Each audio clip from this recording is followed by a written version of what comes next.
escuchar la conferencia.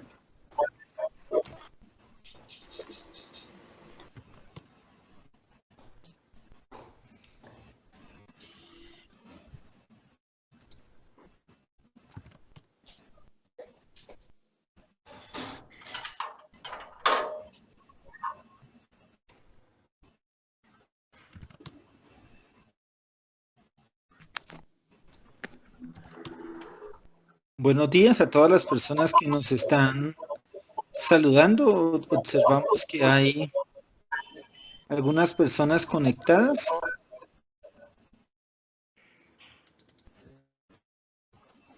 En este momento saludamos a Augusto, a Carolina, César, Edilberto, Freddy. Hay varios ahí que ya están conectados. Ya entonces esperamos ya vamos a esperar que ingresen más personas para poder iniciar. Me acaban de mandar el link.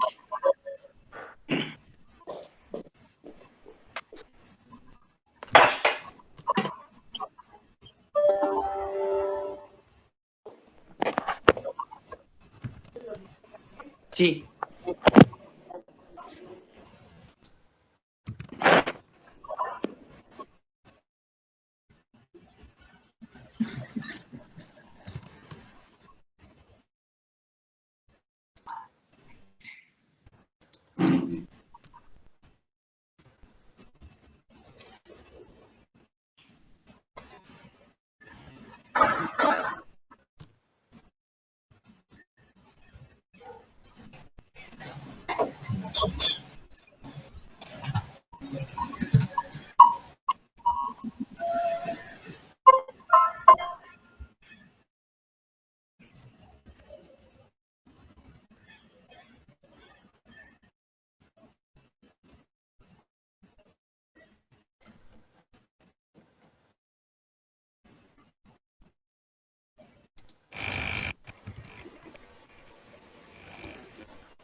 Bueno, agradecemos a todas las personas su asistencia. Les solicitamos que cierren los micrófonos, por favor.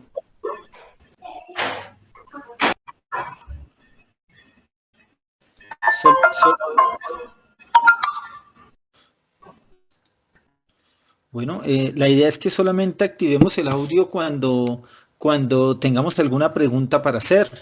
Muy buenos días a todos o buenas tardes a todos. En este momento tenemos 88 personas conectadas. Esperamos que lleguen muchísimas más personas. Le damos las gracias por haber aceptado la invitación.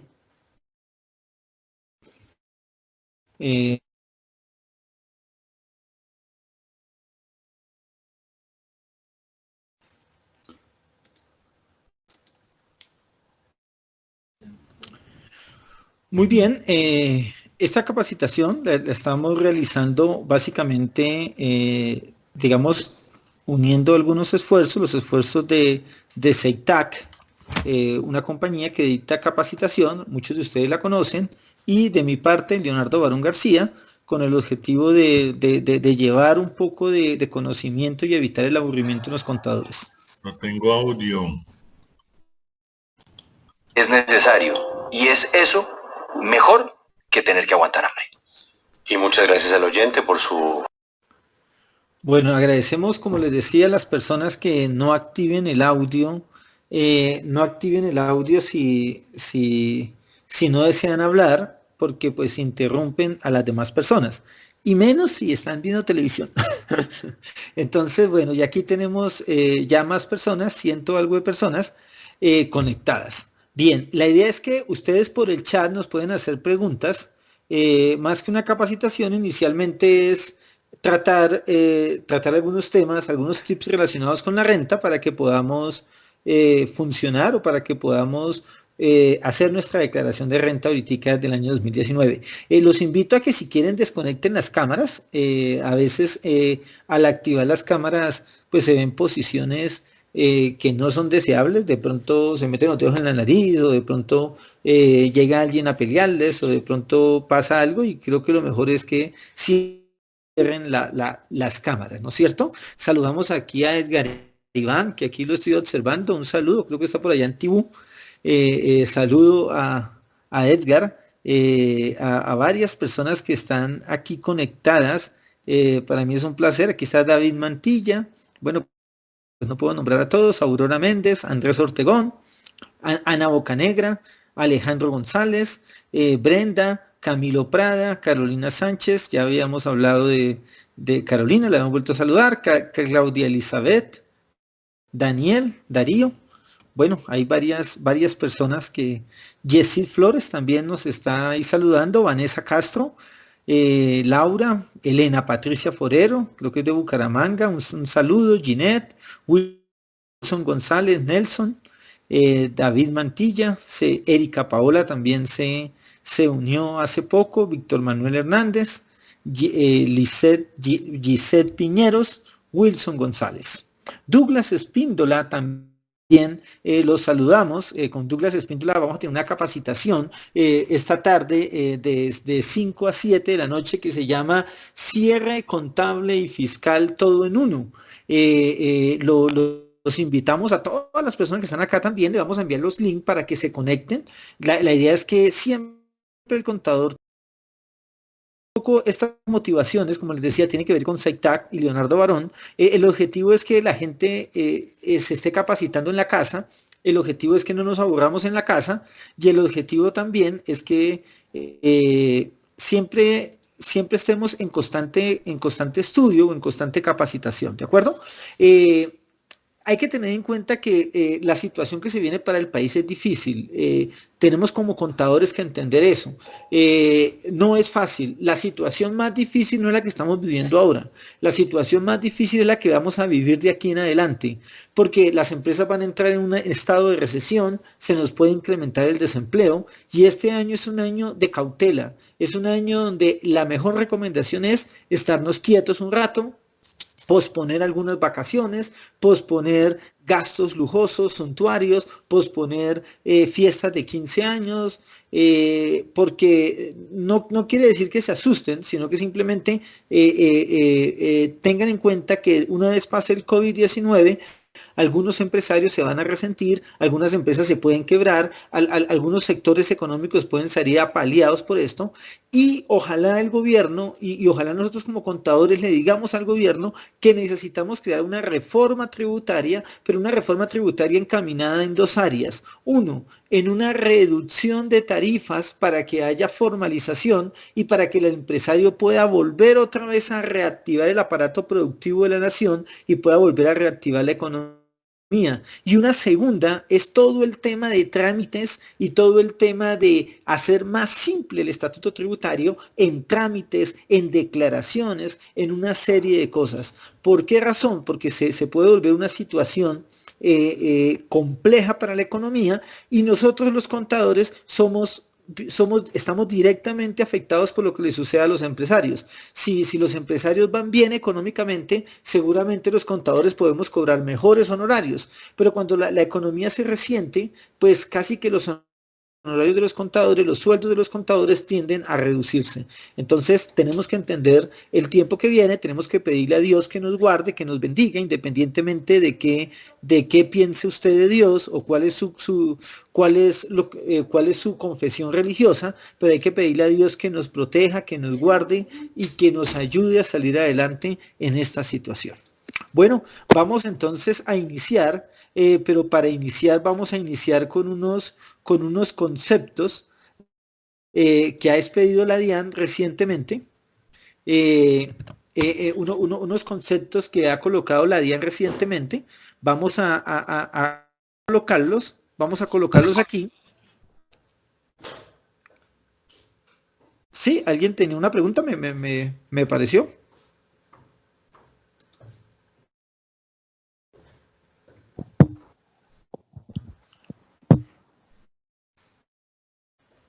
Bueno, entonces, sí, sigamos aquí. Hola, Cris. Bien, Cris. Bueno, muy bien. Entonces, listo, entonces vamos a iniciar y no sé si me dicen por el chat, cualquier pregunta que ustedes tengan la pueden hacer por el chat si ustedes quieren. Henry también un saludo, Viviana también, Miguel Ángel Díaz, un saludo también, muy bien. Las preguntas que ustedes quieran hacer las pueden hacer con el chat. Vamos a hacer varias capacitaciones sobre temas. De hecho, más o menos en 2 días, 3 días, va a haber algo sobre exógena, un conversatorio sobre exógena. Los invito a que siempre estén pendientes, por los chats les vamos a seguir invitando a todo tipo de reuniones. Bueno, entonces, recuerden las personas cerrar los micrófonos para poder... Leonard, ¿no hay forma de desactivar todos los micrófonos? Buenos días. Sí, buenos días, gracias. Sí hay forma, pero lo vuelven a activar. Entonces la idea es que yo los desactivo cada nada, pero lo vuelven y los activan. Entonces la idea es que solo los activen si van a hablar. Gracias, gracias. Gracias a ti, Leonard, gracias. Bueno, listo. Entonces, saludamos también aquí a Jair y a Augusto Bermúdez. Bueno, entonces, aquí están viendo un PDF. Creo que ustedes están viendo un PDF, ¿no es cierto?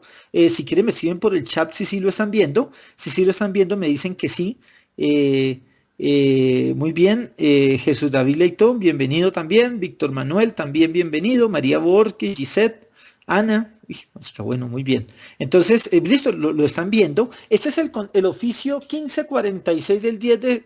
es un oficio viejo, no es reciente, pero lo quiero traer a colación. Es el oficio 1546 del 10 de septiembre del 2018 de la DIAN, donde establece que a pesar de que yo compre con tarjetas crédito y con tarjetas débito, debe haber retención en la fuente. ¿Sí? De hecho, la pregunta que le hacen es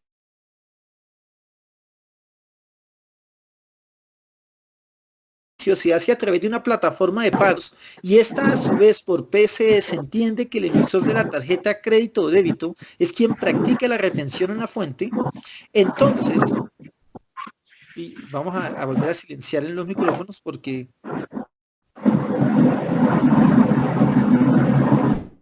bueno, ya ahí mejoró el sonido.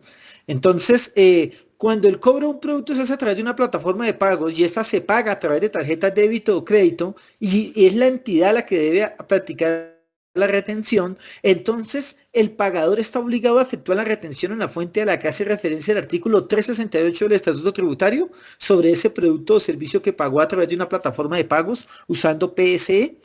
Recuerden que los pagos PSE son pagos con tarjeta débito o con tarjeta de crédito. Entonces la administración tributaria lo que le contesta es lo siguiente: con base en lo anterior y teniendo en cuenta que la normativa vigente y los decretos reglamentarios no establecen un tratamiento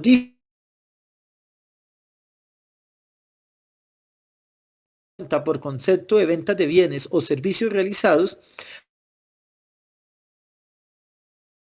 a través de los sistemas de tarjetas crédito y débito, están sometidos a retención en la fuente. Retención aplicable a esa operación tampoco exime de retención en la fuente que debe realizar el pagador en los términos del artículo 368 del Estatuto Tributario, teniendo en cuenta que no existe una norma que establezca que aplica una u otra retención y adicionalmente son hechos distintos sobre los cuales aplica la retención en la fuente respectiva en cada uno. Bueno, ese es un concepto que quería que miraran y pues básicamente lo que uno observa en ese concepto es que la administración tributaria, o lo que muchos decíamos, que cuando se compraba con el sistema de tarjetas débito o de tarjetas crédito, no se hacía retención en la fuente. Este concepto lo que dice es que sí se hace retención en la fuente, que aparte que hay que hacer retención en la fuente y aparte está la retención en la fuente que practican las entidades emisoras de tarjetas. Pero bueno, vamos a iniciar entonces ya con el tema por el cual hemos venido y tiene que ver con mirar algunos tips relacionados con el impuesto de renta y complementarios para personas jurídicas correspondientes al periodo gravable 2019. En ese orden de ideas, vamos a iniciar observando algunos renglones del formulario. Voy a presentar voy a compartir un archivo en Excel que es de un libro de nueva legislación sobre declaraciones de renta, en ese caso de personas jurídicas. Yo no participé en la elaboración de él, solamente lo coloco acá para que lo observemos. Vamos entonces a hablar de algunos tips y aceptaremos algunas preguntas que nos quieran hacer por el chat. Ojalá todas las preguntas por el chat para no interrumpir.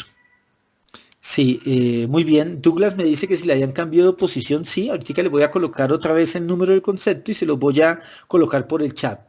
Muy bien, entonces empecemos. Creo que ahí están viendo ya el PDF. Si están viendo el PDF, por favor me lo escriben por el chat. Les agradezco.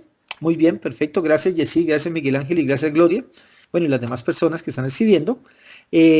Vamos entonces a mencionarles a ustedes. Bueno, ya tenemos 254 personas conectadas. Esperábamos 1.200.000 personas. Pero... Ay, me pegué. Bueno, ya creo que esa es una de las razones por las cuales hay que desactivar los micrófonos. Bueno, entonces vamos a iniciar hablando de la sección del patrimonio. Y entonces lo primero que vamos a tener en cuenta es que una cosa es la regla fiscal, otra cosa es la regla contable, ¿de acuerdo? Lo primero que tenemos que entender y comprender es que una cosa es la contabilidad, otra cosa son los impuestos.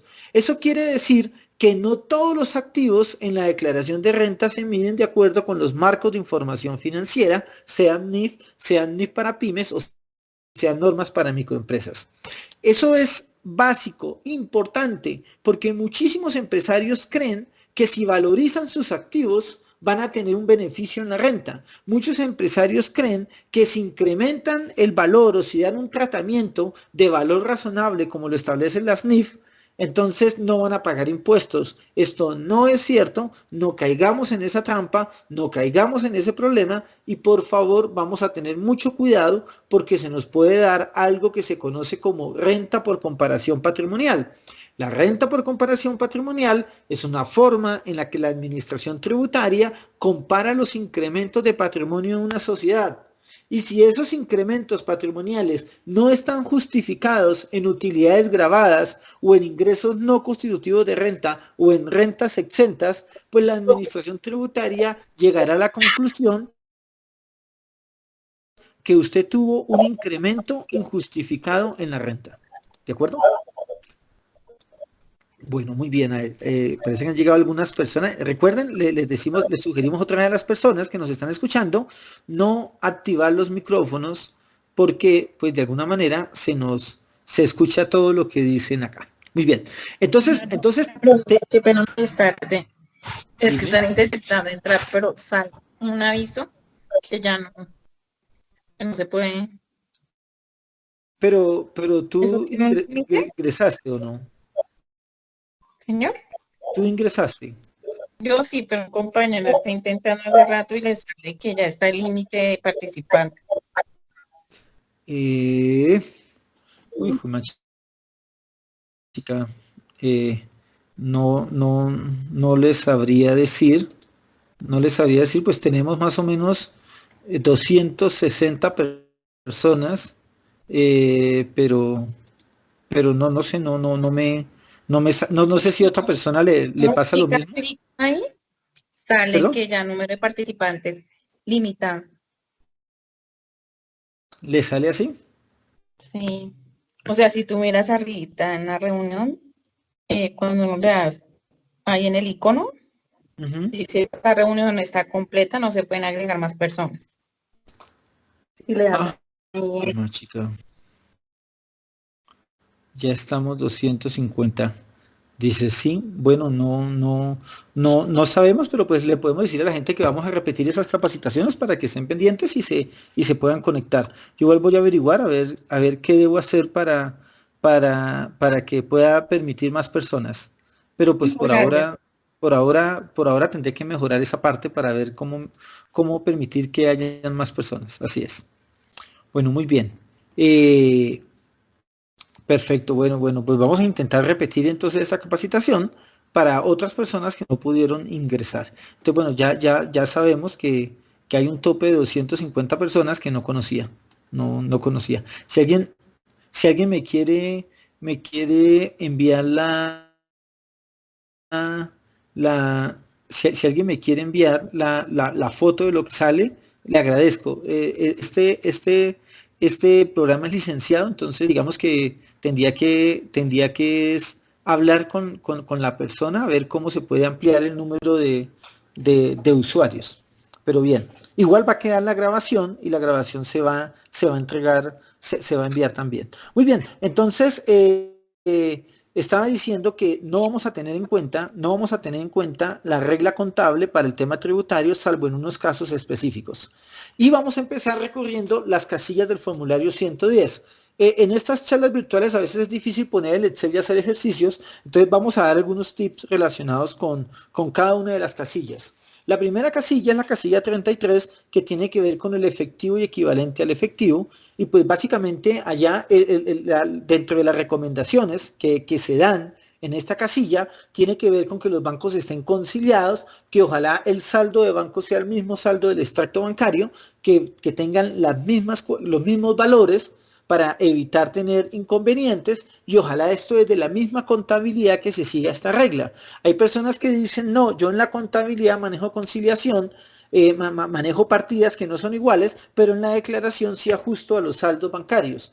Tengamos cuidado porque si eso no lo hacemos bien nos puede generar una renta por comparación patrimonial, y hay muchas personas que cuando la administración tributaria los visita, les compara el patrimonio, y si el incremento patrimonial no está justificado, pues tienen inconvenientes, y muchas veces son por errores de haber colocado una partida, porque no tuvieron en cuenta un cheque pendiente de cobro, entonces lo eliminaron, pero luego hicieron el ajuste. Bueno, es un tema ahí complicado. Lo mejor es desde la contabilidad manejar el mismo valor que vaya a pasar a la declaración de renta. ¿Estamos de acuerdo? Bien. Entonces vamos a pasar a la siguiente casilla, que es la casilla 34. Bueno, de la casilla 33 vamos a tener también en cuenta un tema especial. Vamos a tener en cuenta aquí lo que es el artículo 268 y 269 del Estatuto Tributario, en especial el 269, que nos habla de la moneda extranjera. Recordemos que las cuentas en el exterior se tienen que reconocer no a la TRM a diciembre 31, sino a la TRM a la fecha histórica, o a la fecha en la cual se ha realizado la transacción. Para el caso de bancos, lo mejor es hacer un CARDES hacia atrás como un formato de identificación específica, de tal manera que si yo tengo $200,000 en el banco, pues identifique cuándo fue la última vez que los consignó, o cuáles fueron los últimos movimientos bancarios, y sobre esos últimos movimientos bancarios, sobre esas últimas consignaciones, establezca cuál es el saldo de su efectivo y equivalente al efectivo, el cual corresponderá a las últimas consignaciones que suman $200,000, o que llegan hasta ese valor, no importa que sumen más. Lo importante es hacer un archivo en Excel donde claramente quede especificado cómo calculamos el valor patrimonial del efectivo cuando está en el exterior o de una entidad en el exterior. Pasemos a la casilla 34. La casilla 34 habla de inversiones e instrumentos financieros derivados. En este caso es otra casilla del formulario 110. Vamos a mirar aquí si hay algunas preguntas. Entiendo que algunas personas no se pudieron conectar. Recuerden que esto va a quedar grabado. Muy bien, aquí hay una persona que me dice que Augusto Bermúdez me dice que este efecto tiene, o que esta transacción tiene un efecto en el anexo de conciliación fiscal y contable. Así es, tiene un efecto en el formato 2516, y en el formato 2516 va a aparecer que es diferente el valor contable al valor fiscal. Preferiblemente que las diferencias sean marcadas, ¿no? Que las diferencias sean por cosas bien puntuales, con el objetivo de alguna manera, no tener inconvenientes al momento de hacer nuestra comparación patrimonial. Básicamente eso. Muy bien. Entonces, sigamos aquí con el otro formato, con la otra casilla, que es la casilla 34 para inversiones e instrumentos financieros derivados.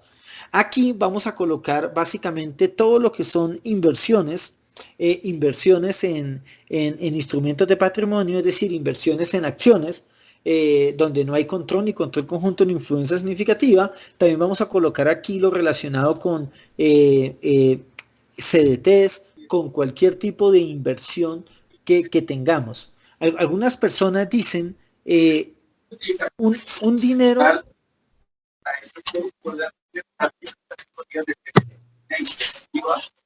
Perdón, voy aquí a silenciar. Es que no sé si están hablando o si están haciendo alguna pregunta. Bueno, entonces, muy bien. Entonces, sigamos aquí entonces. Sigamos, ya aquí hay más personas, hay 259 personas conectadas. No sé por qué algunas personas sí pueden entrar y otras no pueden entrar. Bueno, no lo sé, pero en ese momento hay más que inicialmente y pasaron las 250 personas, pero no entiendo muy bien por qué. Bueno, entonces tenemos que en la casilla 34 van ese tipo de inversiones. Aquí vienen unas preguntas que nos hacen mucho las personas y nos dicen, si yo tengo una inversión en CDT, ¿va en ese renglón? Sí, va en ese renglón. Las inversiones en CDT deben ser iguales en libros que la que nos reportan las entidades financieras. Es posible que algunas empresas grandes tengan diferencias, pero las empresas pequeñas, las pymes para abajo, medianas y pequeñas, realmente el saldo contable debe ser el mismo saldo fiscal. ¿Por qué razón? Porque la norma contable me obliga a que yo contabilice el interés que lo cause sobre el costo amortizado. Y las entidades financieras a diciembre 31 lo que nos hacen es decir cuál es el saldo acumulado de los intereses a diciembre 31 de ese CDT, y eso cuadra con lo que establece NIF. Entonces, eso ahí no nos debe dar diferencia. En lo posible pidamos el certificado y que ojalá eso nos dé lo mismo para que no tengamos inconvenientes en nuestra declaración. Igual sucede con personas que dicen, tengo una inversión en un negocio fiduciario. ¿Cómo tengo que declarar el negocio fiduciario en la contabilidad? Entonces, recordemos que los negocios fiduciarios o los patrimonios autónomos se tienen que declarar dependiendo de cuál es el subyacente que hay dentro de ese patrimonio autónomo. Si en el patrimonio autónomo hay un terreno y yo soy el beneficiario al 100% del terreno, pues entonces yo voy a declarar el terreno, tanto en mi contabilidad lo registro como un terreno, como lo declaro en la declaración de renta como un terreno, sea propiedad, planta y equipo, sea propiedad de inversión, sea lo que sea. Entonces, yo lo que hago es reconocer lo que hay dentro del patrimonio autónomo. Si en el patrimonio autónomo hay dinero, pues eso irá a dinero. Si en el patrimonio autónomo hay cuentas por cobrar y dinero, irá a cuentas por cobrar y dinero. Ahora, si en el patrimonio autónomo yo no soy el beneficiario al 100%, sino que hay 3 personas, 4 personas, pues entonces tendré que reconocer mi participación como haya quedado en el negocio, como haya quedado establecido en el patrimonio autónomo, ¿de acuerdo? Bien, entonces en ese orden de ideas seguimos con inversiones en instrumentos y derivados financieros. Aquí también vamos a tener en cuenta artículos especiales, como también si hay inversiones en el exterior, pues ya sabemos, tenemos que reconocerlas al costo histórico. Muy bien. Tenemos también la otra casilla, esta es la casilla 34, vamos a pasar a la casilla 35. Es posible que algunos números de casillas, el formulario ha sido corregido en algunas cosas, posible que no casen exactamente, pero seguramente la casilla 35 sí. La casilla 35 se va a llamar cuentas, documentos y arrendamientos financieros por cobrar. Aquí se van a registrar sobre todo todas las cuentas por cobrar que tenga la entidad. También aquí las recomendaciones es, si usted utilizó tasas de financiación implícita, es decir, tasas de financiación no pactadas, pues esas tasas de financiación no tienen efecto tributario. Usted tiene que reconocer esas cuentas por cobrar por el valor nominal de la cuenta por cobrar, más los intereses, menos los pagos que ha realizado o que han realizado a la entidad. si usted presenta ahí diferencias, pues tendrá que tener la diferencia conciliada, saber de qué es, pero estas cuentas por cobrar se reconocen, si se reconoce un interés es por el interés pactado, más no por el interés implícito o por el interés calculado de otra manera, de acuerdo con los marcos de información financiera. Entonces, en cuentas por cobrar, tal vez hay uno de los, bueno, aquí Guillermo me pregunta,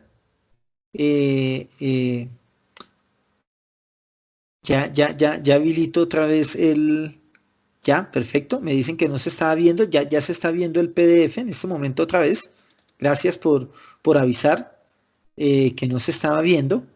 Entonces, me dice, bueno, ya se está viendo el archivo en Excel, en PDF, gracias.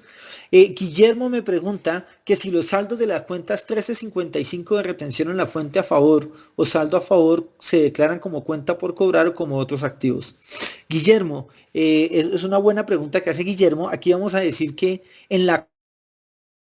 desde la contabilidad lo vamos a manejar de la siguiente manera. Si yo tengo retenciones que me practicaron, esas retenciones que me practicaron las voy a cerrar y las voy a registrar como un menor valor del pasivo. De tal manera que lo que hay en la cuenta 1355 o retenciones que me practicaron sean un menor valor del pasivo. Siendo un menor valor del pasivo, ya vamos a tener el pasivo neteado por el valor a pagar a la administración tributaria. Ahora, es diferente si lo que tenemos es un saldo a favor en renta. Si tenemos un saldo a favor en renta, para mí lo deberíamos llevar como otros activos. No obstante, lo que he observado es que las personas que manejan el prevalidador o las personas que presentan el formulario 2516, pues tienen que terminar colocando en el renglón del 2516 y él los va a enviar a la casilla de la declaración correspondiente. Sea que esto cuadre o no cuadre con la contabilidad, no importa, ahí hay que seguir la regla en la administración tributaria, pero para las personas que no presentan el formato 2516, para mí lo pueden presentar en otros activos. Y si lo presentan en cuentas por cobrar, tampoco pasa nada. Veo es poco probable que una administración tributaria nos sancione porque tenemos un valor en un renglón que no corresponde.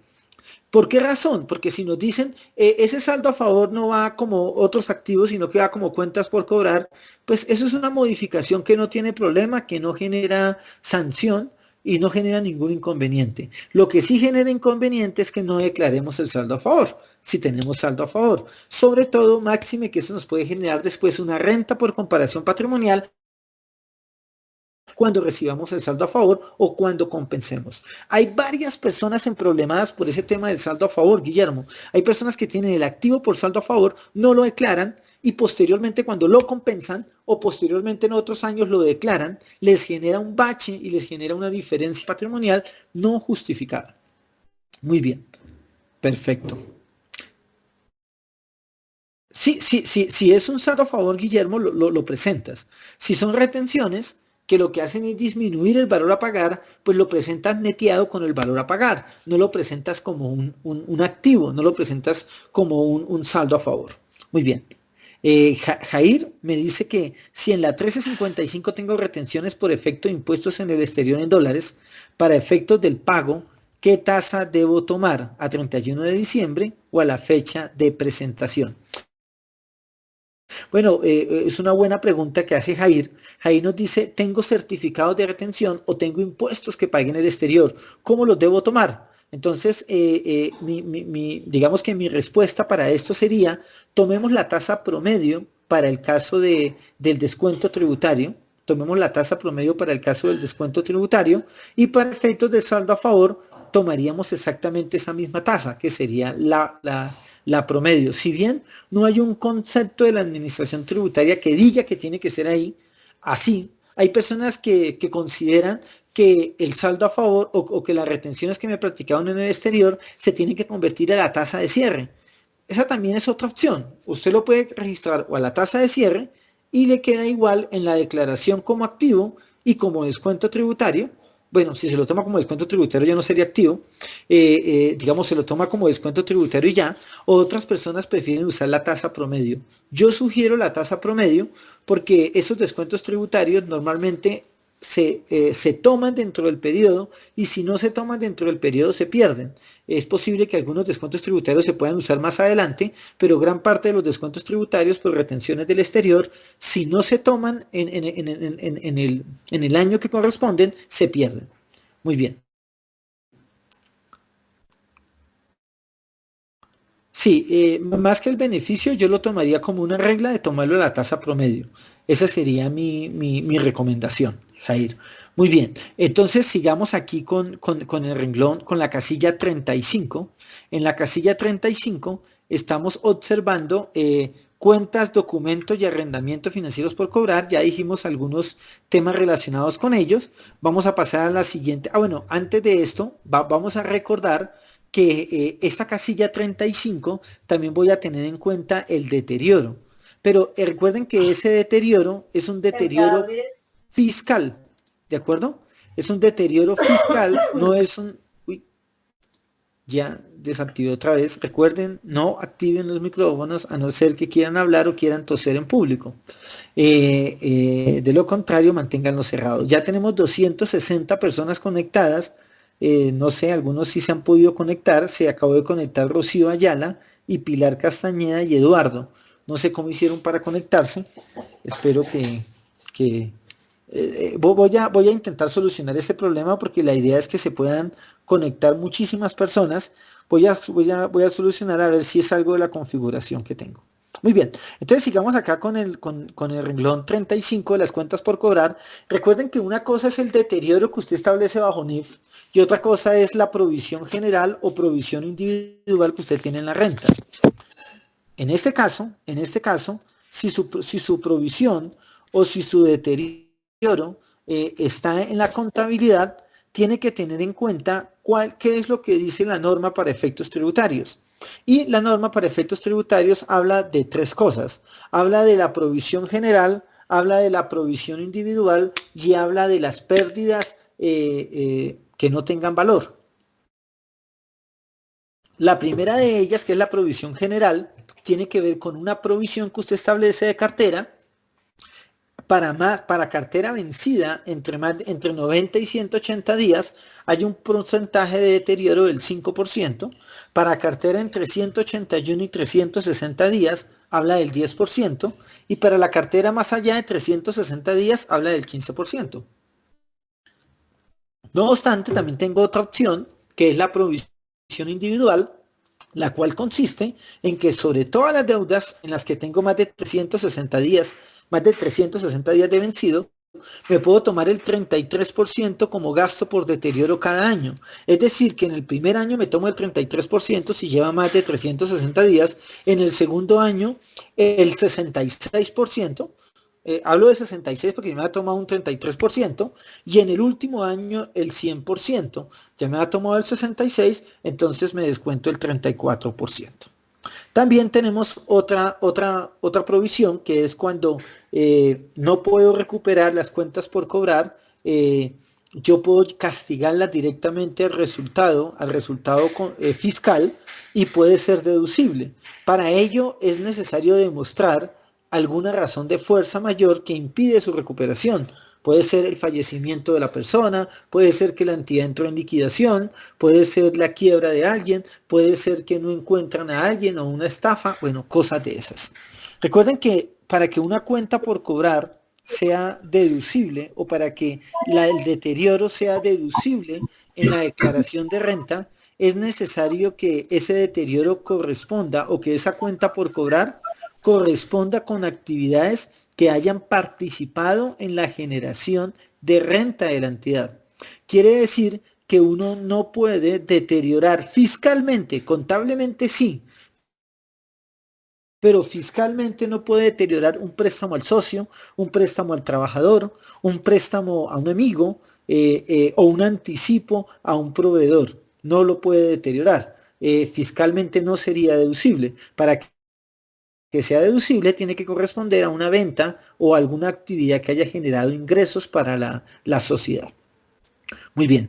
Me está preguntando Diana Marcela Rodríguez que si esta provisión deberá estar contabilizada y si solo se calcula para efectos fiscales. Sí, mire, es algo importante, Diana. La administración tributaria, a través de sus múltiples conceptos, desde antes de las NIF, ellos siempre habían dicho que una cosa es la provisión, en esa época lo decían, la provisión contable y la provisión fiscal, de tal manera que ellos consideran que el deterioro sí debe estar contabilizado, pero esa contabilización, ellos dicen que es que esté acumulada en la cuenta 1399. Quiere decir que si una entidad contablemente tiene un deterioro de cartera de 1.000 millones de pesos y se va a tomar un deterioro fiscal de 400 millones, pues como 1.000 millones de pesos están contabilizados, pues se entiende que esos 400 millones de pesos están dentro de esos 1.000 millones de pesos, de tal manera que se entiende que están contabilizados. Jaisei Patricia me pregunta que cuentas por cobrar de las EPS como Cruz Blanca y Comeva, que no las han cancelado, ¿cómo se manejarían? Bueno, Jaisei, ahí aplica el mismo procedimiento, no obstante hay un artículo especial en la ley 2010 y en la ley 1943 que hablaba de unos temas puntuales sobre esas provisiones o esos deterioros a las EPS. Ahí le recomiendo es que observe el artículo, el artículo específico, y en ese artículo da pues uno diría que unos beneficios, no, que uno puede deteriorar cartera de esas EPS y pues eso sería deducible de la renta por un artículo especial que está en la ley 1943 y que se repite en la ley 2010 del 2019, que en este momento se me escapa cuál es el número. Pero te aclaro que en ese caso es solamente a las EPS intervenidas. Sí, de acuerdo. Solamente es para EPS intervenidas. En este caso tú me estás hablando de Cruz Blanca y Comeva. Tengo entendido que ellas no son intervenidas, ¿no? Esas dos EPS que no son intervenidas, pues el tratamiento es exactamente el mismo del de cualquier cuenta por cobrar. Es decir, si te vas por la provisión general, tendrías que deteriorar en el primer año el 33% y pues puedes ir luego al 66% y luego al 100%. Esa sería la forma como lo deberías hacer, a no ser que ya hayas finiquitado con ellos, hayas acordado que ya no van a pagar ese valor y se puede mandar al gasto inmediatamente fiscal y se considera como una cuenta manifiestamente perdida y sin valor, y la explicación es el acuerdo al que llegaste con la EPS para que solo recibiera una parte y para castigar el resto. Así es. Muy bien. A Freddy me pregunta que si esa provisión se debe hacer para todos o si deudor por deudor. Bueno, voy a intentar interpretar esto de la siguiente manera. Hay personas que piensan o que dicen que la provisión se debe hacer o todas por la general o todos por la individual. No obstante, hay otros tributaristas que piensan que yo puedo hacer para unos clientes la general, para otros clientes la individual. Mi recomendación personal es que escoja una sola y se vaya por una sola de los tipos de provisión fiscal, que sea general o sea individual. Recordemos que contable tiene otra connotación. Muy bien, pasemos a la casilla 36. En este caso la casilla 36 tiene que ver con el tema de inventarios. Básicamente el costo fiscal normalmente cuadra mucho con la contabilidad. Hay personas que dicen, no, pero es que los descuentos se ajustan en NIF. Los descuentos también se ajustan en norma tributaria. Recuerden que todos los descuentos que yo tengo en la compra de inventarios son un menor valor del costo o un menor valor del inventario. Todos los inventarios que todos los descuentos que yo le entregue a mis clientes van a ser un menor valor de la venta, es decir, un menor valor del ingreso. Entonces creo que aquí somos claros al decir que todos los descuentos relacionados con la compra de inventarios o con la compra de productos son un menor valor del gasto o un menor valor del costo, mientras que todos los descuentos que yo entregue a mis clientes por venta de productos van a ser un menor valor de la venta. Bueno, muy bien. Aquí ya. Recuerden desactivar los micrófonos. Bueno, no sé para qué los activan. Si yo los desactivo, ¿para qué los vuelven otra vez desactivar. Muy bien. Bueno, entonces sigamos mirando aquí. Holman me dice que si existe algún problema si no se efectúa la provisión de cartera o se maneja un porcentaje menor al establecido fiscalmente, pues Holman, uno utilizar una deducción menos de lo que tiene derecho nunca será un problema. Lo que tiene problema es que uno lo utilice por más. Es decir, si usted tiene un gasto de 100 y se toma solamente 50, pudiéndose haber tomado los 100, pues eso no tiene ningún lío, no lo van a castigar porque pues usted lo que hizo fue tomarse menos. Caso contrario, si el deterioro de cartera máximo que se puede tomar es de 100 y se toma 150, eso sí le podría generar una inconsistencia tributaria y una eventual corrección de la declaración. Muy bien.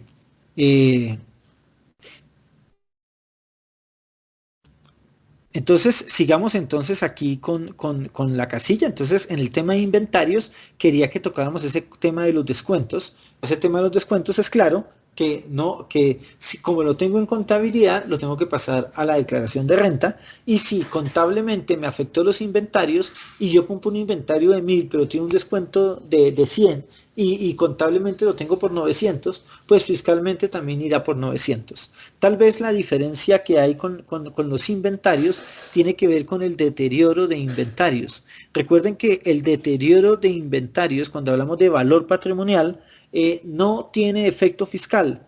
Quiere decir que si soy un supermercado y tengo un inventario de 850 millones de pesos y hago un deterioro de inventarios porque algunos productos bajaron de precio, pues entonces mis inventarios contablemente van a estar 150 millones menos 8 millones de deterioro, es decir, por 142 millones. No obstante, para efectos de renta van a estar por los 150 millones de pesos y no van a sufrir ningún impacto por ese ajuste por deterioro. En la casilla 37 vamos a hablar de activos intangibles.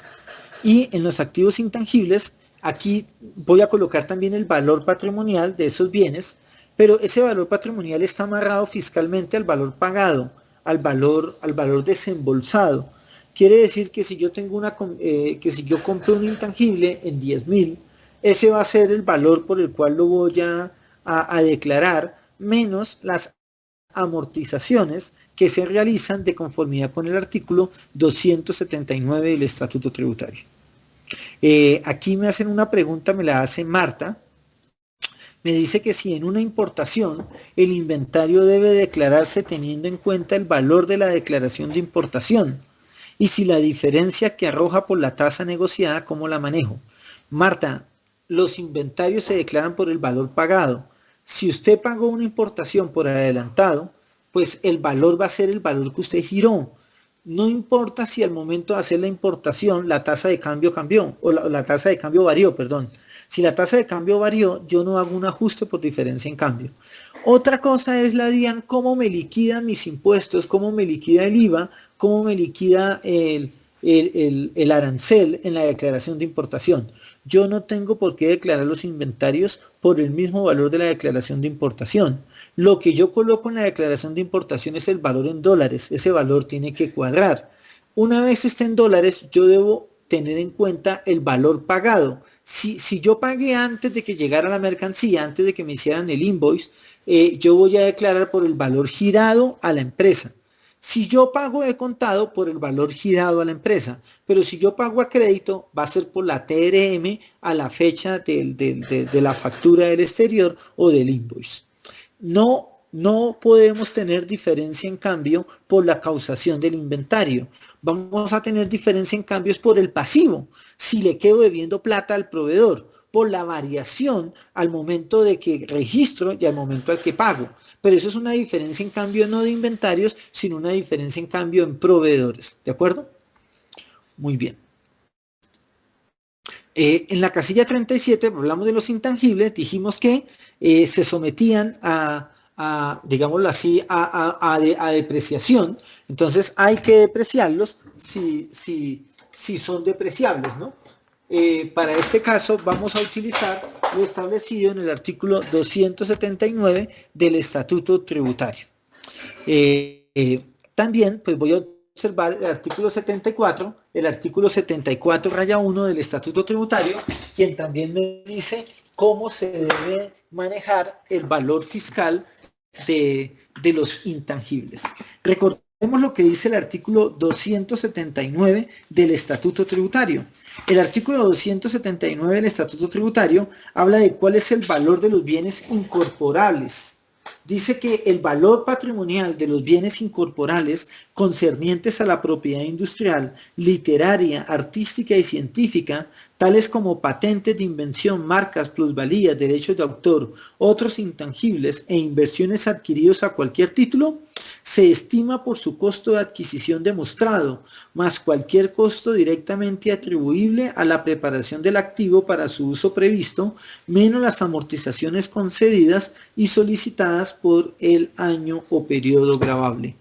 Si observamos, estamos diciendo que el activo intangible, de acuerdo con lo que leemos ahí, no se puede medir al valor razonable, tiene que corresponder a un valor pagado, ¿no es cierto? A un valor pagado como tal. Muy bien. Muy bien, entonces ya aquí, bueno, ya aquí digamos que algunas personas han salido, bueno, todavía tenemos 252 personas conectadas, gracias por estar todavía ahí conectadas con nosotros. Muy bien, intenten escribir por el chat de la aplicación, por el WhatsApp es un poco difícil porque no puedo, no estaría tan pendiente de ambas cosas. Pasemos a la casilla 38 que me va a hablar de los activos biológicos. Los activos biológicos corresponden a vacas, ganado, por ejemplo, es lo más clásico. Recuerden que ahora el ganado ya no tiene fórmulas especiales de valoración.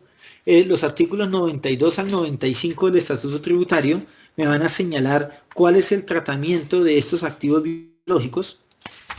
Pero pues básicamente vamos a observar aquí que lo que son las vacas ya no se miden a la tabla que establecía el Ministerio de Agricultura, sino que se miden al valor razonable de la transacción, no al valor de la... no hay ninguna valoración, sino que tengo que llevar un CARDES del ganado y sobre ese CARDES del ganado, pues voy a establecer cuál es el precio a diciembre 31. Casi que uno diría que debería cuadrar con la contabilidad, a menos que en la contabilidad opte por valorar al valor razonable mis activos o mi ganado. En ese caso, pues no voy a poder utilizar esas mediciones de valor razonable, en este caso en la contabilidad, y me toca medirlas al costo. Perdón, en temas tributarios me toca medirlas al costo, ¿de acuerdo? Entonces, si utilizo valor razonable en ganado, eso no tiene efecto tributario. Si utilizo valor razonable en el ganado, me toca fiscalmente llevar un CARDES del ganado, pero al costo, ¿de acuerdo? Teniendo en cuenta que ya no hay beneficios, que ya no hay valoraciones fiscales por tablas del Ministerio de Agricultura. Sí, recuerden que esta capacitación queda grabada y el link de la grabación se va a enviar por WhatsApp para que ustedes la puedan ver. Es decir, si alguien no puede asistir, puede tener acceso a esta capacitación. Igual vamos a hacer más capacitaciones. Seguramente en esta ahorita que nos queda no alcanzamos a ver todo lo de renta. Vamos a seguir haciendo más punticos y la idea es como llenarnos de tips. No tanto ver temas, sino llenarnos de tips relacionados con la declaración de renta.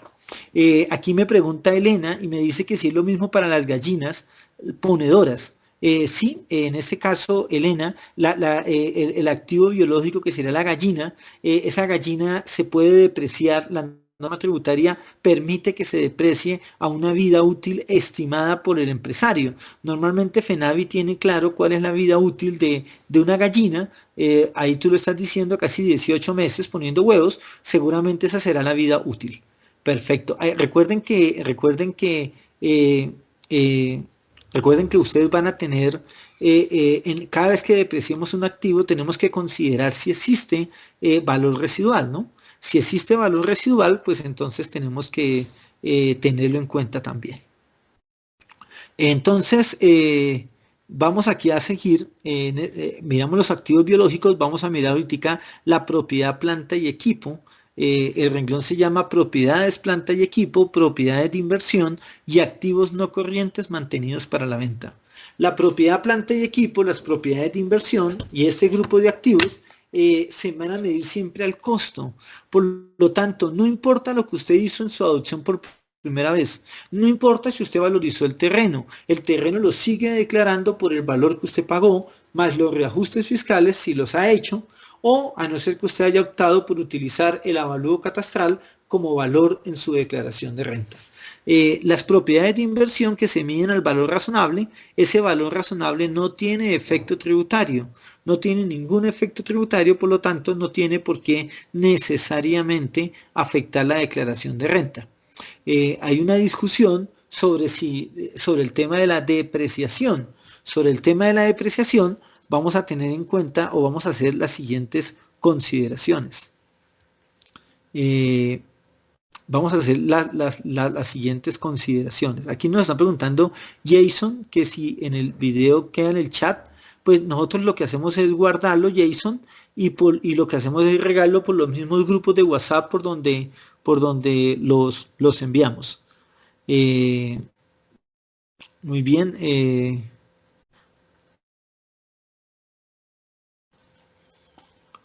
Don Freddy Gil, aquí no entendí lo que me dice, pero bueno, muy bien. Sigamos entonces. Aquí nosotros. Estamos hablando entonces de la propiedad, planta y equipo, y dentro de la propiedad, planta y equipo,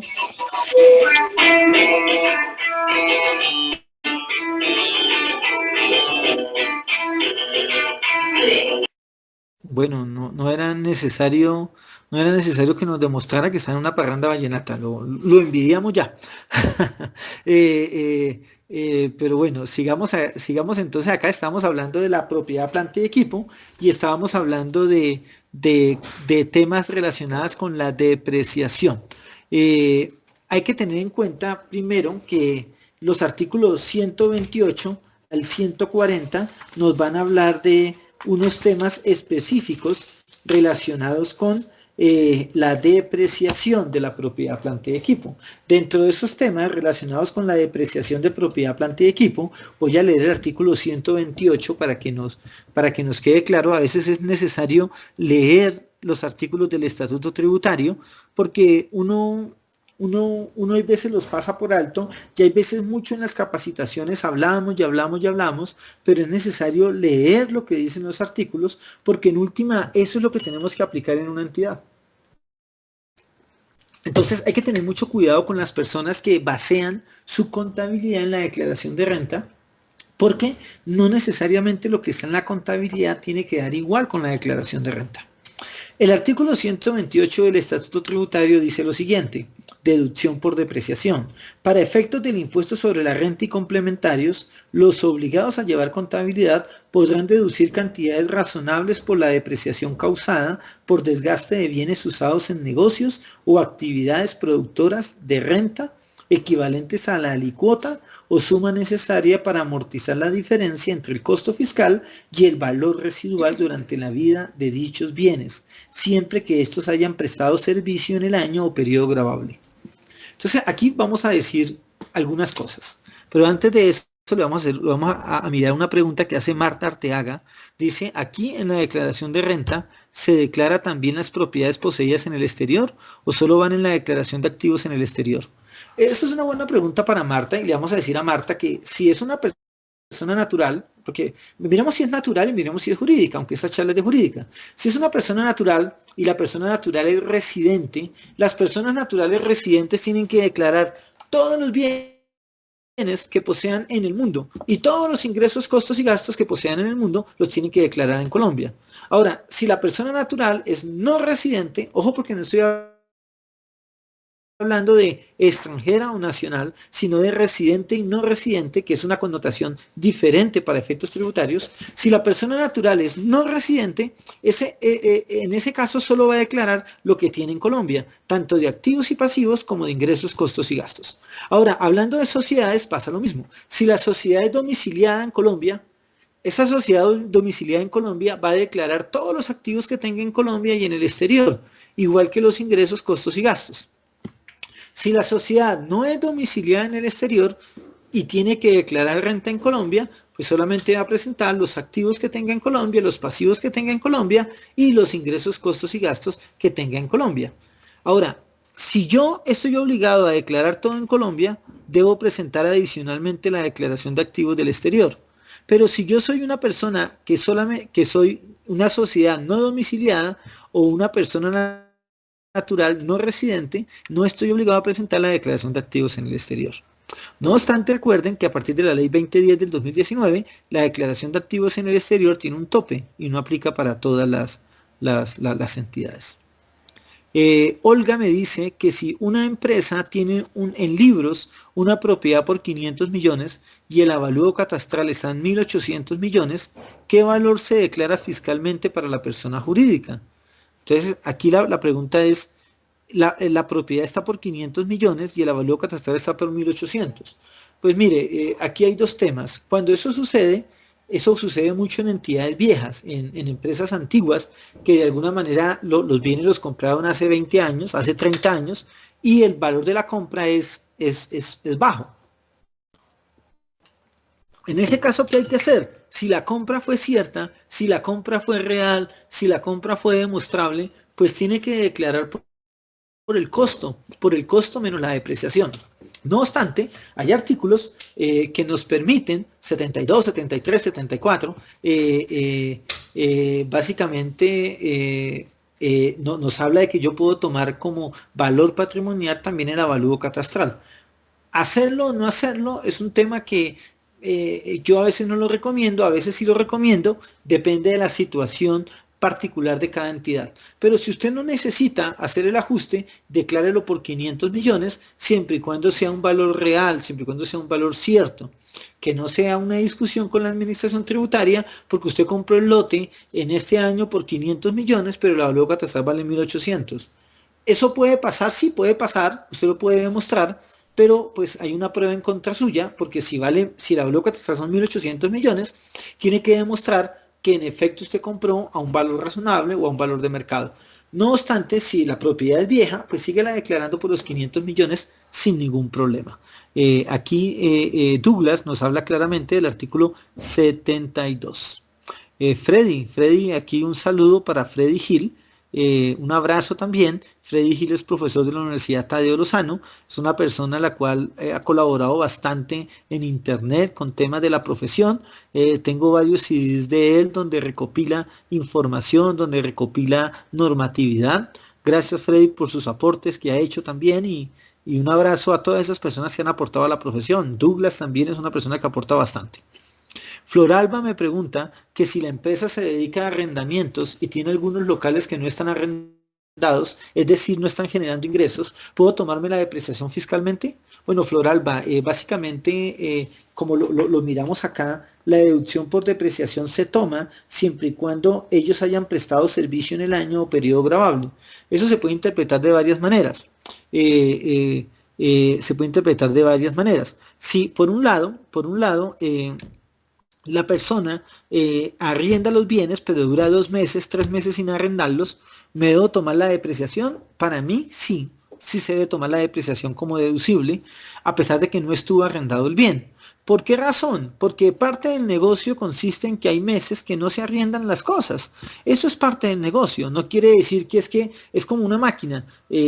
Yo hago helados y si por alguna razón no hice helados o no hice los helados suficientes este mes, pues eso es deducible, porque estoy usando la máquina, la tengo puesta para prestar servicios, o en ese caso en ese caso el inmueble lo tengo para arrendarlo, solamente que duré 1 mes, 2 meses sin arrendarlo. Para mí sí se debería depreciar y esa depreciación sería deducible fiscalmente. Muy bien. Olga nos dice que la propiedad tiene 25 años, entonces Olga, está claro, en ese caso no necesita hacer el ajuste, a no ser que quiera hacerlo por otras razones.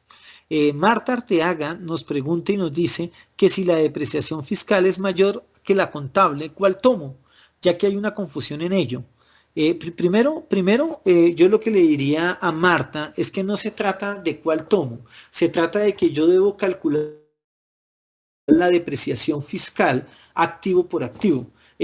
Al calcular mi depreciación fiscal activo por activo, al hacer mi cuadro Excel, donde tengo activo por activo, cuál es el costo por el cual lo compré, cuáles son las adiciones y mejoras, cuál es el valor base de depreciación, es decir, el valor del activo menos el valor residual, y sobre eso coloco cuál es la depreciación anterior, cuál es la depreciación del periodo y cuál es la depreciación fiscal, pues ese es el soporte de mi depreciación. Si en contabilidad me da más o me da menos, eso es otra historia. Me tomaré la depreciación que fiscalmente pueda tomarme. Y para eso me toca hacer un cuadro en Excel, me toca hacer un cuadro aparte o tener un módulo de activos fijos que me separe la parte tributaria de la parte contable.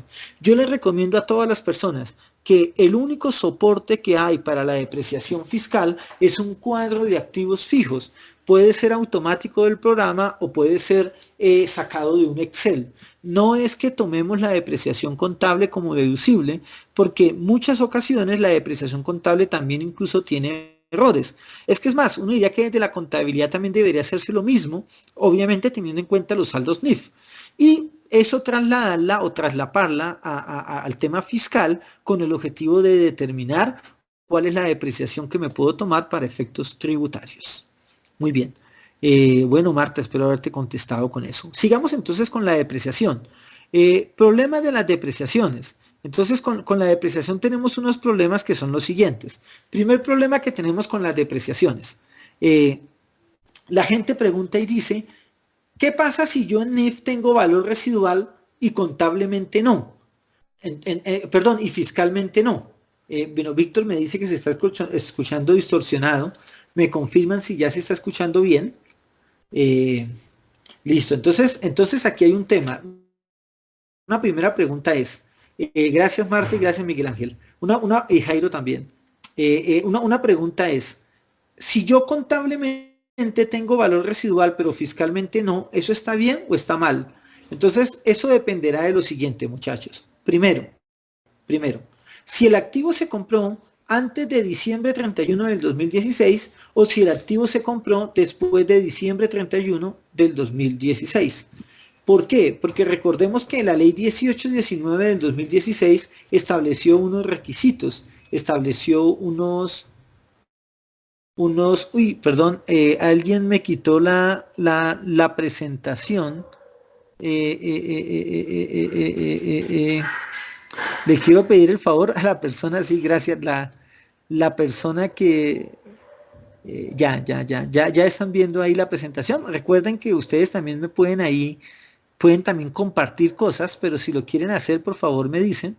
En esta plataforma se permite compartir. Si lo quieren hacer, me dicen, pero no lo hagan así a las malas. ¿Vale? Para saber que quieren compartir ustedes algo. Muy bien. Entonces, bueno, muy bien. Ya ahí se está viendo el Excel. Bueno, Miguel Ángel me dice que ya se está viendo el PDF. El PDF, muchas gracias. Muy bien.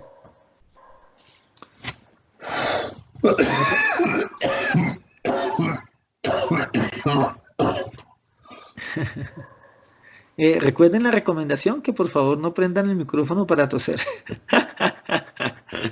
Pero bueno, esas cosas pasan. Digamos que esperemos que el compañero se mejore de la tos.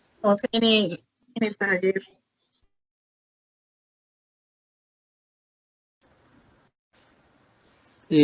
Perdón, tú nos quieres ahí. Nos está mostrando, Angie nos está mostrando una pantalla. ¿Quieres que hagamos algo con esa pantalla o? Angie, ¿me escuchas? ¿O no? ¿O por error estás compartiendo la pantalla?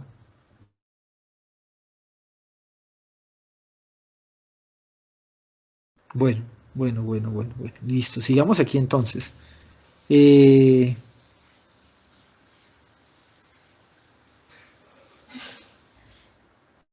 ¿Están viendo en este momento el PDF o qué están observando ustedes?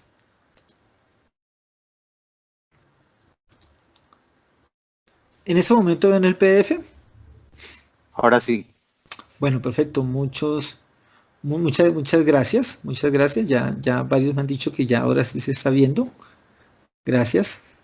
Bueno, ya más personas, volvemos a pasar de las 250 personas. Bueno, quién sabe tan raro que será el límite. Listo, ya se ve el PDF, gracias Freddy. Entonces, bueno, este PDF es el libro de nueva legislación. Me dicen que si lo puedo compartir. Bueno, pues es un libro que tiene derechos de autor. No soy el autor del libro.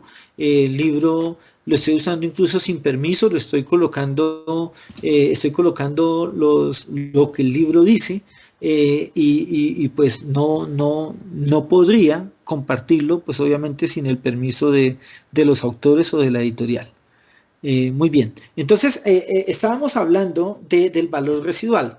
Si usted compró un activo, mire lo que voy a decir acá, compañeros, si usted compró un activo fijo o una propiedad de inversión y la compró antes de diciembre 31 de antes de la ley 1819 del 2016 siguen vigentes, es decir, usted puede depreciarlo al 100%.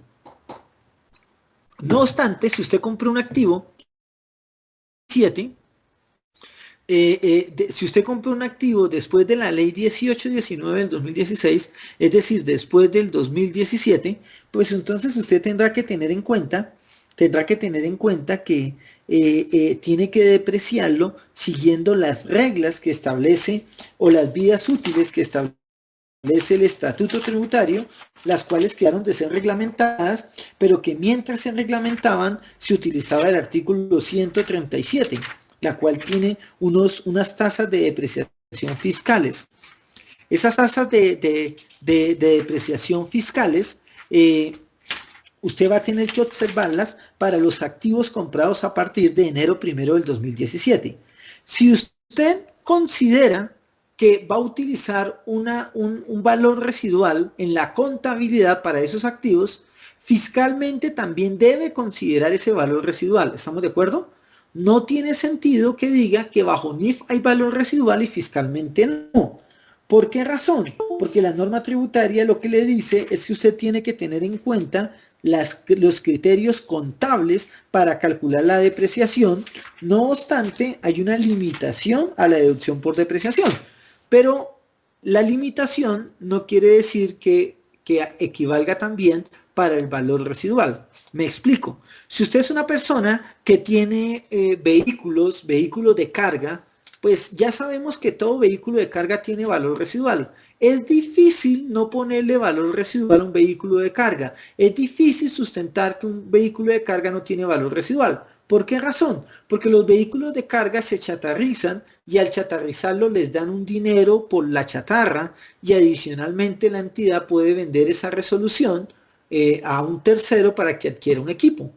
Por lo tanto, una tractomula, un bus, un vehículo de carga que necesite permiso o que tenga que estar sujeto a chatarrización, pues es un vehículo que tiene valor residual y como tiene valor residual, usted tiene que también tenerlo en cuenta para efectos fiscales. Lo mismo pasa con la depreciación. Si usted compró un edificio a partir de enero del 2018 o a partir del año 2018, ese edificio no puede decir que para efectos contables lo deprecia 100 años y para efectos fiscales lo deprecia 20 años. No puede hacerlo. Primero, no lo puede hacer porque el artículo 137 le dice que hay una limitación a la deducción por depreciación del 2.22% del valor del activo.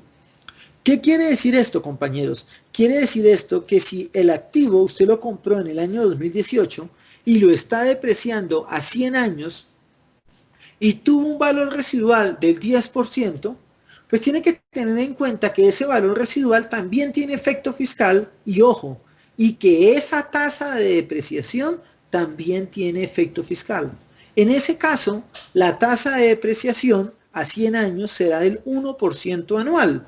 Y esa tasa del 1% anual es inferior al 2.22%. Por lo tanto, usted debe usar la tasa del 1%. No puede decir que para efectos contables el edificio dura 100 años y para efectos fiscales dura 45. No puede hacerlo. No es coherente. tiene que usar, si contablemente dice que su vida útil es superior a 45 años, fiscalmente también debe hacerlo. No obstante, estamos hablando de activos comprados después de enero 1 del 2017. Esta regla no aplica para los activos adquiridos antes de diciembre 31 del 2016. José David Castro, que hay activos que por la naturaleza del negocio se deprecian a una tasa superior a la fiscal.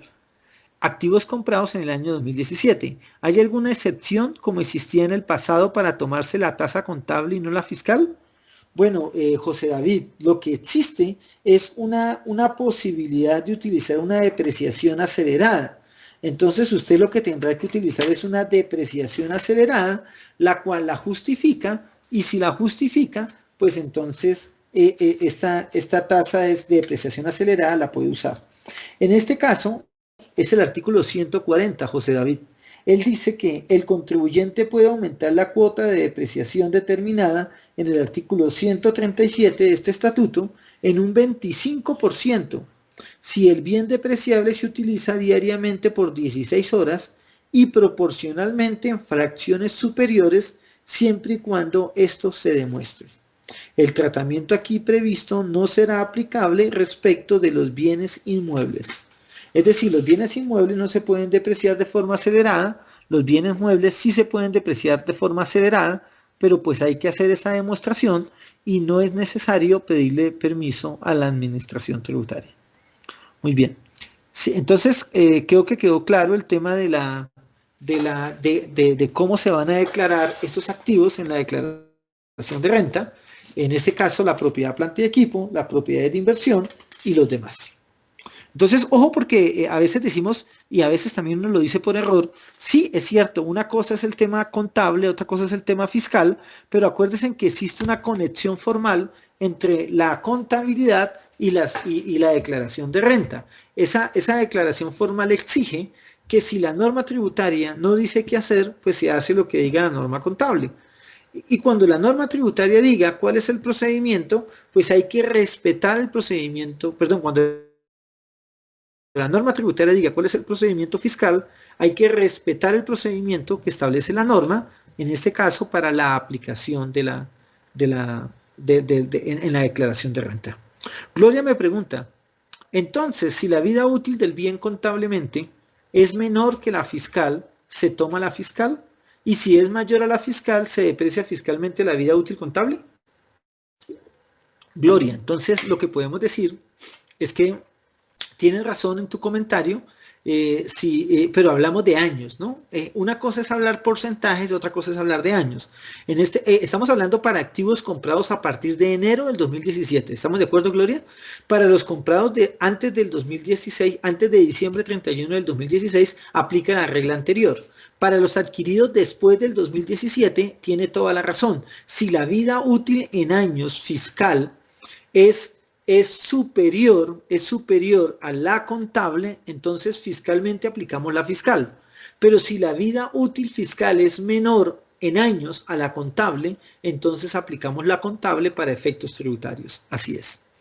Aurora Méndez dice que si en las políticas se definió 50 años y en la norma fiscal habla de 45, ¿cómo se ajustaría para esta fecha? Bueno, Aurora, primero estamos hablando, recuerde, si usted compró el edificio del 2016 hacia atrás, es decir, si el edificio es del año 2000, pues usted lo sigue depreciando a 20 años fiscalmente, no pasa nada. Y bajo NIF lo deprecia a 50 años, no pasa nada. El problema es para los activos que usted adquirió después del año 2017. Esos activos que usted adquirió después del año 2017, si su vida útil o si su norma contable o si su política o si su definición contable fue de 50 años, pues le va a tocar fiscalmente depreciarlo a 50 años. ¿Qué pasa si usted luego lo baja a 45? Pues parece que va a sonar como que quiere ajustar el valor, pero pues si usted lo puede justificar, pues lo justifica. Albeiro me pregunta, ¿el artículo 127 es viable utilizarlo cuando se crean empresas y no pagar tanto impuesto de registro? En este caso se inicia con poco capital, pero las empresas poseen grandes activos. Bueno, Albeiro, pues el artículo 127 que tú me comentas trata de lo siguiente. Habla de los beneficios, pero es que el artículo 127 habla de los beneficiarios de la deducción. No sé si me estás hablando de ese artículo o de qué artículo me estás hablando. No sé, me confirmas, ¿vale? Por favor, porque no te entendí esa pregunta.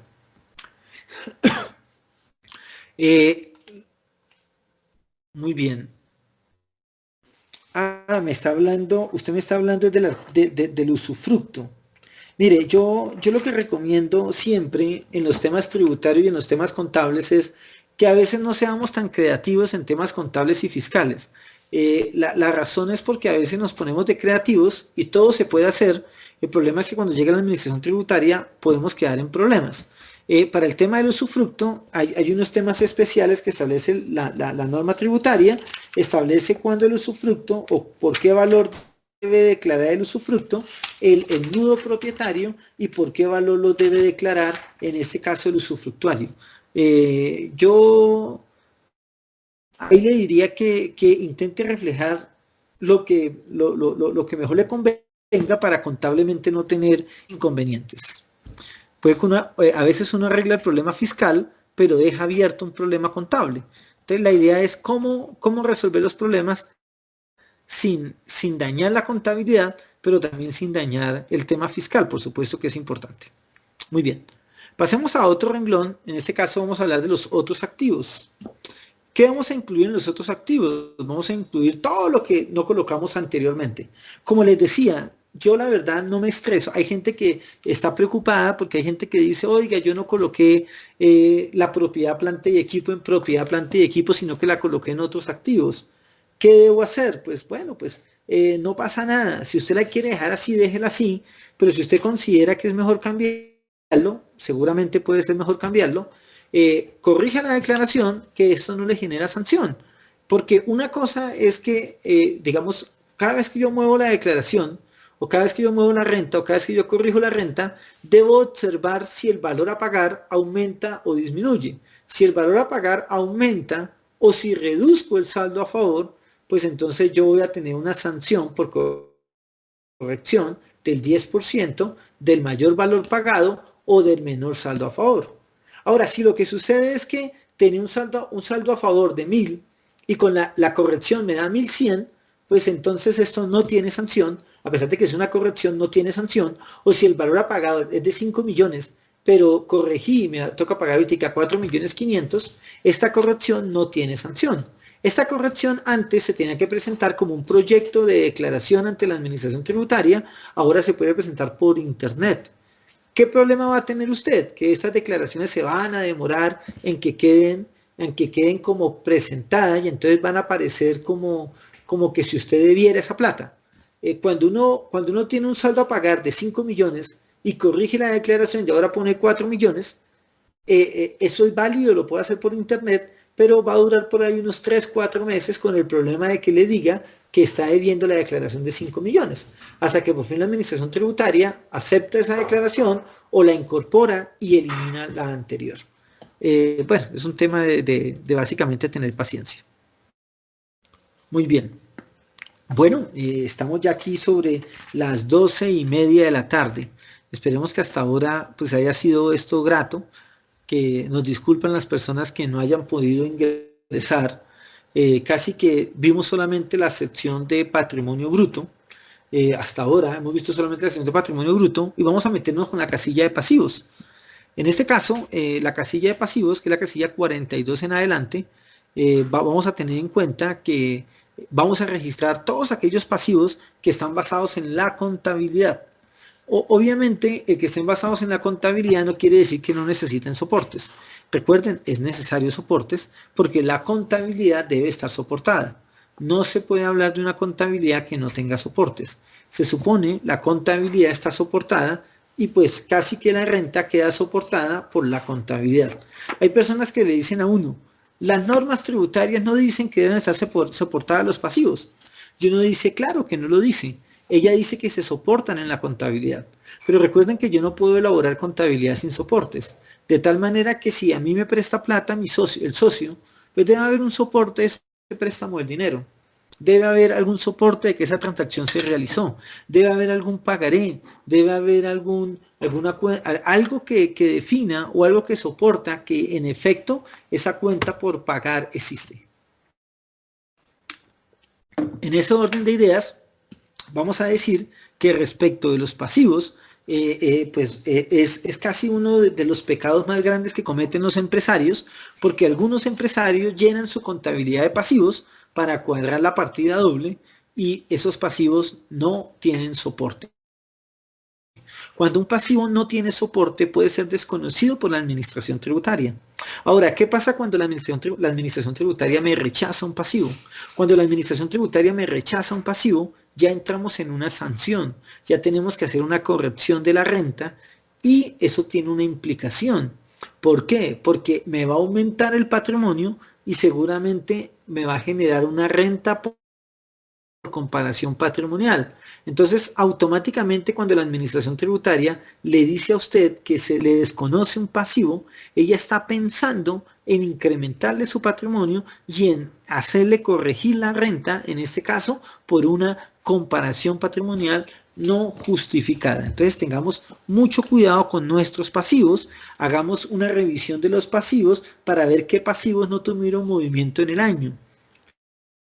Si un pasivo no tuvo movimiento en el año, pues seguramente hay que averiguar cuál es la razón de ese pasivo, si ese pasivo es cierto, si ese pasivo ya caducó, si ese pasivo se va a pagar, y si esos pasivos no se van a pagar, pues lo mejor es retirarlos de la contabilidad y no declararlos en nuestra declaración de renta. Marta Arteaga nos pregunta lo siguiente: ¿existen opiniones divididas de declarar pasivos que se generan en gastos o costos no deducibles fiscalmente? Marta, no, si los pasivos son ciertos, pues son ciertos, Marta. Voy a poner un ejemplo. En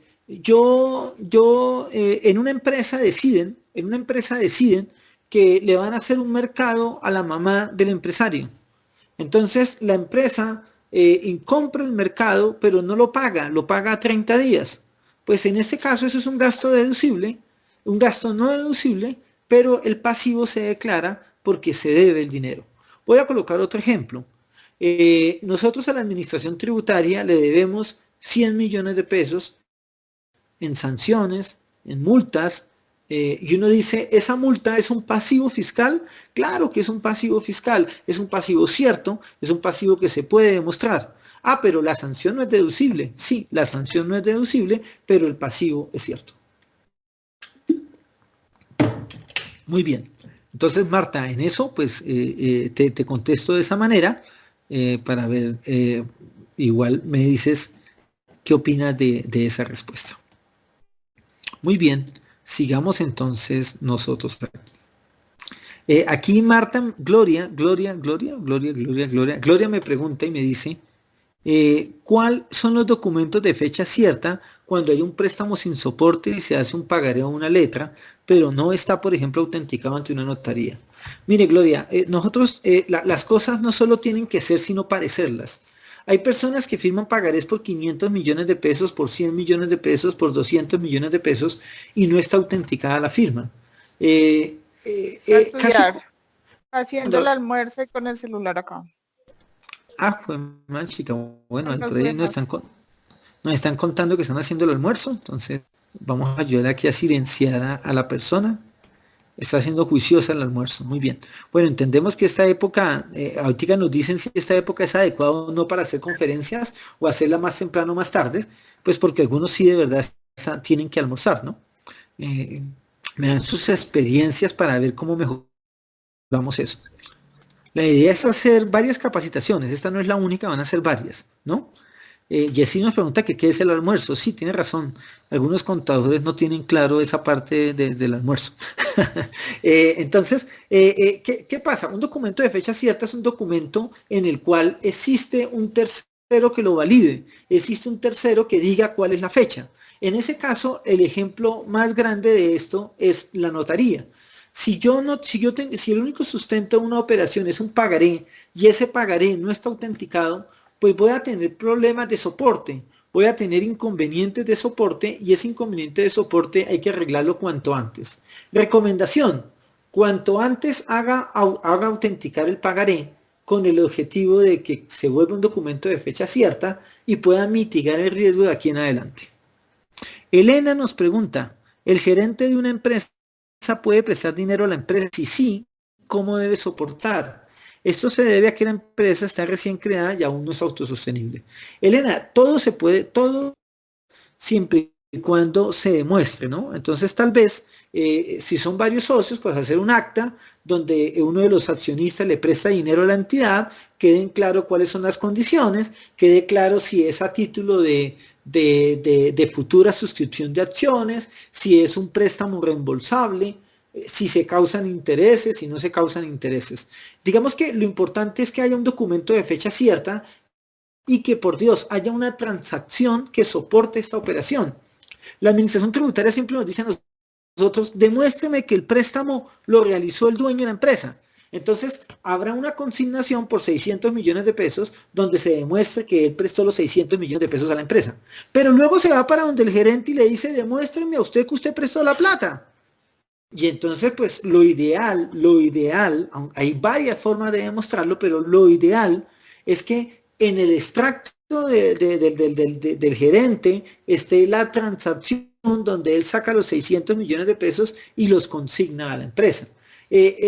¿Por qué? Porque hay personas que lo que hacen es decir, vamos a generar pasivos con socios porque vendimos una propiedad. Me explico. Vendimos una propiedad en 1.000 millones de pesos y esos 1.000 millones de pesos que lo declaramos en 200. Entonces fácilmente la gente opta por decir 200 millones de ingreso por venta de bienes y 800 millones de préstamo del socio.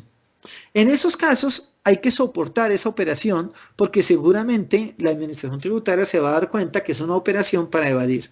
Cosa diferente cuando yo tengo clara la operación, cuando la operación fue autorizada por el máximo órgano, cuando la operación se realizó de la cuenta del que prestó la plata a la cuenta de la empresa, o si bien fue por un tercero, existe un rastro de la información. Por ejemplo, un cheque de gerencia, por ejemplo, un dinero girado directamente desde un banco como préstamo al accionista para inyectarle a la entidad.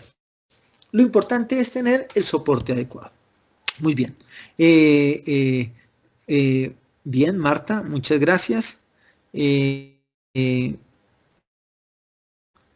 Bueno, aquí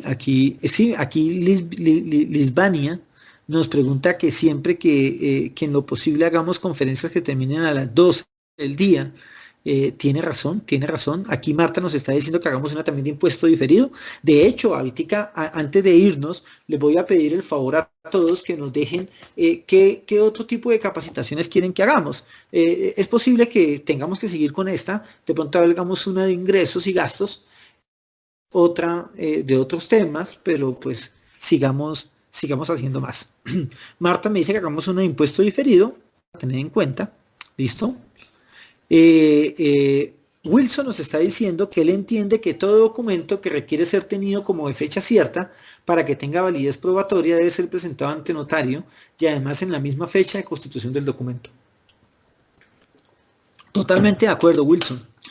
Totalmente de acuerdo. Lo que quiero decir es que si hay un pagaré viejo, con fecha vieja que no se autenticó, pues entonces renovemos el pagaré, hagamos un pagaré con fecha de hoy, establezcamos las condiciones y pues que nos quede por notaría. No obstante, Wilson, hay que anotar que toda transacción se tiene que probar. Más allá del documento de fecha cierta, hay que probar que el dinero entró a la empresa y que la otra persona nos prestó el dinero. Recuerden que estamos entrando ahorita en un tema probatorio. Cuando yo tengo problemas con la administración tributaria, no es el más bravo, no es el que más grite, sino el que tenga pruebas. La contabilidad es un medio de pruebas, pero para que sea un medio de prueba, la prueba tiene que ser idónea. Hay personas que tienen un pagaré por 600 millones, pero queda claro que quien consignó la plata fue el señor al que le vendieron el lote en 1.000 millones, y lo que hizo el señor fue consignar todos los 1.000 millones y nosotros separamos la transacción en dos. Entonces no es solo tener fecha cierta, sino tener contablemente claro que la transacción se debe a una transacción real, a un préstamo real hecho por el accionista. ¿De acuerdo? Bueno, también nos está diciendo Luz que hablemos del régimen simple. Jessy nos habla que sea de 9 a 11. Vanessa nos dice que le gustaría que fueran inventarios. Bueno, muy bien. Recuerden que el impuesto diferido, para contestarle aquí a Olga, el impuesto diferido no se declara. Es decir, a pesar de que la DIAN insiste en que en el formato 2516 hagamos la conciliación del impuesto diferido, en la práctica el impuesto diferido no tiene efecto tributario. Es decir, si nosotros tenemos activo por impuesto diferido o pasivo por impuesto diferido, yo no declaro ni el activo por impuesto diferido ni el pasivo por impuesto diferido. ¿Estamos de acuerdo? Entonces, los impuestos diferidos no se declaran. Perfecto. Luis Felipe dice que hagamos el ejercicio completo. Pues a veces es difícil, Luis Felipe, por lo que en internet usar el Excel tiene ciertas limitaciones en cuanto a la vista, pero pues podemos observar seguramente una futura capacitación, un ejercicio completo de renta de jurídicas. Viviana me dice que también hablemos de renta de personas naturales. Muy bien. Marta me pregunta, si se declara el pasivo por impuesto diferido, aunque también...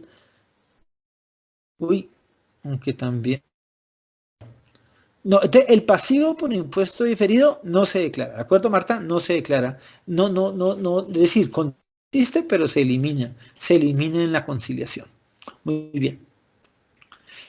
Víctor Manuel me pregunta que confirme si el calendario tributario tuvo modificaciones. Sí, señor, el calendario tributario tuvo modificaciones, se corrieron las fechas de las declaraciones de renta, no obstante es posible que hayan más modificaciones. Esperemos a ver qué sucede con este tema del COVID-19, pero seguramente habrán más modificaciones. Muy bien. Muy bien. Iván nos pregunta que si solo es suficiente la salida y entrada del dinero. Pues Iván, las cosas hay que hacerlas reales y formales. Entonces, seguramente si alguien le presta a usted 100 millones de pesos, le exigirá pagaré y seguramente irá autenticado. Entonces, hagamos las cosas que, digamos, que parezcan, que sean y que parezcan también. ¿De acuerdo? Sí, pero es muy importante la trazabilidad del dinero. Es lo más importante porque realmente si nosotros con la trazabilidad del dinero demostramos que el dinero salió de empresario y entró a nuestra cuenta como préstamo, pues eso casi que no necesitamos documento de fecha cierta. Pero no nos arriesguemos y tengamos ojalá las dos cosas. Así es. Me pregunta Uriel Parra, me dice que si los préstamos de socios son aceptados fiscalmente si no generan intereses. Uriel, los pasivos son aceptados fiscalmente siempre y cuando cumplen los requisitos, se puedan demostrar que son pasivos o tengan documento de fecha cierta. Ahí no hay nada que hacer. Muy bien. Bueno, muy bien, aquí hay otras preguntas que nos están haciendo. Bueno, bueno, aquí Daniel me pregunta que si le debe 22 millones de pesos a la DIAN, que si eso es un pasivo. Claro, Daniel, eso es un pasivo. Si tú debes dinero del IVA de 6 meses, si debes una sanción por libros de contabilidad, si ya te colocaron una sanción por exógena, pues todos esos son pasivos, ¿sí? Y son pasivos reales porque tienes además el soporte de tu pasivo. En este caso, el pasivo va a ser la declaración de renta. Diana me pregunta que si la provisión de renta es un pasivo. Pues Diana, la provisión de renta la contabiliza, luego al hacer la conciliación la elimina, pero deja el pasivo de la renta por pagar. Es decir, no es que la provisión sea un pasivo, lo que es pasivo es el valor a pagar por renta de la declaración, menos las retenciones que me practicaron, menos el anticipo de periodos anteriores. Ese neto es el verdadero valor del pasivo que yo declaro. Así es. Aquí Jairo me dice que si aplica el tema de bancarización, dice, ¿cómo aplica el tema de la bancarización en el tema de la planeación y armado de la renta del 2019? Bueno, Jairo, lo vamos a tratar en una capacitación más adelante. Albeiro dice que hay un elemento adicional y es que existe la prueba supletoria de pasivos, que consiste en probar que la otra persona declaró la cuenta por cobrar más sus respectivos rendimientos. Pues Albeiro, mire, todo eso son pruebas, pero la idea es dejar las cosas lo mejor que se puedan con el objetivo de que la emisión tributaria no nos ponga problema. Yo he visto, conozco casos donde la otra persona declara la cuenta por cobrar, yo declaro la cuenta por pagar, pero como no demostramos que hubo efectivo real, que la transacción se dio de una persona a la otra, la administración tributaria la rechaza y se tienen que ir a pleito. La idea es que yo puedo pelear y puedo pleitear, pero a veces no vale la pena llegar a esas discusiones. Bueno, vamos a hacer algo, son las 2:40, vamos a dejar por hoy la capacitación, ¿les parece?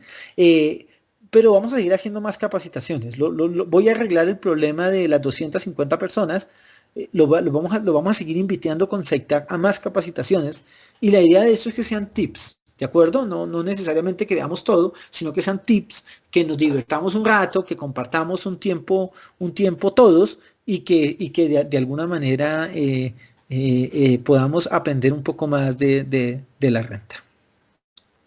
Muy bien. Muy bien, muchas gracias y nos vemos en una próxima oportunidad. Gracias. Gracias, Leonardo. Ya. Muchas gracias. Leonardo.